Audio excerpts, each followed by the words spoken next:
তাণ্ডবের মধ্যে যে অ্যাকশন সিকোয়েন্সটা আছে শ্রীলঙ্কাতে শুট করা হয়েছে, ওইটার যদি একটু এক্সপিরিয়েন্স আমাদের কি দর্শকদের উদ্দেশ্যে বলতেন কিছু। ইতিমধ্যে ভাইয়ের সাথে দুটো মুভিতে হচ্ছে কাজ করছেন, তো আই হোপ সামনে আরো মুভি থেকে আমরা আপনাকে দেখতে পাবো সাকিব ভাইয়ের সাথে। আপনাকে দেখে হচ্ছে যারা উৎসাহিত হচ্ছে, যারা হচ্ছে সামনে হচ্ছে ডিওপিতে কাজ করতে চাইবে, তাদের উদ্দেশ্যে যদি কিছু বলতেন, সাকিবিয়ান যারা আছে সাকিব খানের, তাদের উদ্দেশ্যে কিছু বলেন। আসসালামু আলাইকুম, আমি টেক 204 থেকে তানিম। আজকে আমার সামনে আছে হচ্ছে আমাদের দেশের বর্তমান মুভি ইন্ডাস্ট্রির সবচেয়ে জনপ্রিয় ডিওপি তাসিন রহমান ভাইয়া। ভাইয়া কেমন আছেন আপনি? এই তো ভালো, আপনি কেমন আছেন? আলহামদুলিল্লাহ ভালো আছি। আচ্ছা, আপনি হচ্ছে আমাদের মেগাস্টার শাকিব খানের সাথে ইতিমধ্যে হচ্ছে আমাদের ইন্ডাস্ট্রি হিট তুফানে কাজ করছেন, তারপর হচ্ছে চলমান মুভি তাণ্ডবে কাজ করছেন। আপনার এক্সপিরিয়েন্সটা যদি একটু বলতেন। আমার এক্সপিরিয়েন্স শাকিব ভাইয়ের সাথে শুরু তুফানের সময় থেকে। তো তুফানে আসা আসলে রাহেন রাফির হাত না।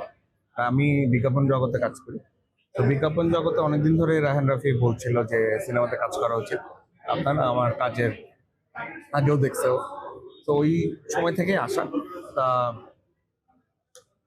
মেগাস্টারের সাথে কাজ করার অভিজ্ঞতা অলওয়েজই অ্যামেজিং। তো উনি যেরকম পাংচুয়াল, যেরকম পারফেকশনিস্ট, তো সেটা আমরা পর্দায় যেরকম দেখি, সেটা পর্দার পিছনেও তিনি ঠিক সেরকম। আচ্ছা, অনেক দর্শকের একটা কোয়েশ্চেন আছে, শাকিব খান হচ্ছে একজন মেগাস্টার, শাকিব খানের সাথে স্পেশালি যারা কাজ করে তারা কি কোনোভাবে আনইজি ফিল করে? মানে এত বড় একজন মেগাস্টার কেমনে হবে, কিভাবে হবে, অথবা আপনি আনইজি ফিল করেন কিনা ভাইয়ের সাথে কাজ করার সময়?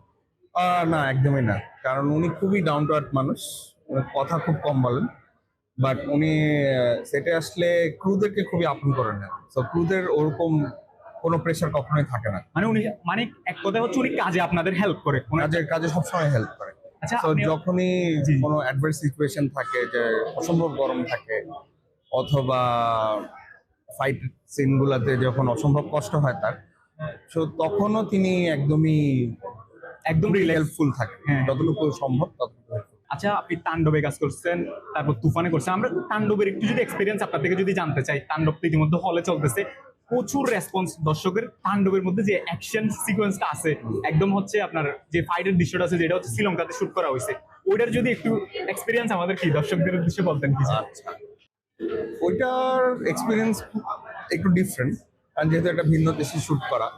তো ওটা শুট করি আমরা প্রায় 4 দিন মতো। বাট ওটার একটা চ্যালেঞ্জ ছিল যে ওটা রাতে শুট করতে হতো, ওটা দিনে শুট করা সম্ভব ছিল না, কারণ লোকেশনের রাত জন্য। হইছে পুরোটাই রাতে শুট করা। সো রাতে শুট করা ইন আ সেন্স যে দিনের বেলা ওটা লাইটিং একরকম, রাতের বেলা ওটা হ্যাঁ, lighting exactly. Different. So main চ্যালেঞ্জটা ছিল যে আমাদেরকে নাইট শিফটে শুট করতে হয়েছে, তার মানে 5টা থেকে 5টা পর্যন্ত। তো বিকাল 5টায় শুরু হলে সেটা সকাল 5টায় সকাল 5টায় শেষ। আবার পরের দিন আবার সেম।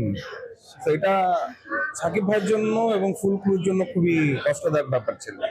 এবং শ্রীলঙ্কা তো ওই বাংলাদেশের মতোই গরম, হ্যাঁ, ওয়েদারটা একটু অন্যরকম। ওয়েদারটা একটু ডিফারেন্ট। আর অ্যাকশন কোরিওগ্রাফ যেহেতু অ্যাকশন কোরিওগ্রাফি মানে one of the toughest action choreograph, যেটা পুল অফ করতে হয়েছে। হ্যাঁ, হ্যাঁ, হ্যাঁ। তো এই যে আপনি একজন হচ্ছে বর্তমানে হচ্ছে ডিওপিতে আছেন, আপনি খুব ভালো কাজ করেন, আপনাকে দেখে হচ্ছে যারা উৎসাহিত হচ্ছে, যারা হচ্ছে সামনে হচ্ছে ডিওপিতে কাজ করতে চাইবে, তাদের উদ্দেশ্যে যদি কিছু বলতেন। সিনেমাটোগ্রাফি জিনিসটা তো আসলে আমি যেভাবে শুরু করছি হ্যাঁ, সেখান থেকেই বলেন। আমি ফটোগ্রাফি থেকে শুরু করছি। তো একটা ফ্রেমের গল্প যখন বলা শিখতে হয়, তো ওই একটা ফ্রেম থেকেই শুরু করা উচিত সবার। তো একটা ফ্রেম যখন ঠিকঠাক মতো আমরা করতে শিখবো, তখনই আমরা আসলে ওই 24 ফ্রেমের গল্পটা আসলে বলতে শিখবো।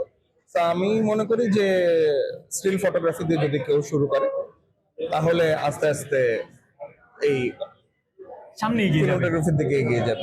ইতিমধ্যে ভাইয়ের সাথে দুইটা মুভিতে হচ্ছে কাজ করছেন, তো আই হোপ সামনে আরো মুভি থেকে আমরা আপনাকে দেখতে পাবো সাকিব ভাইয়ের সাথে।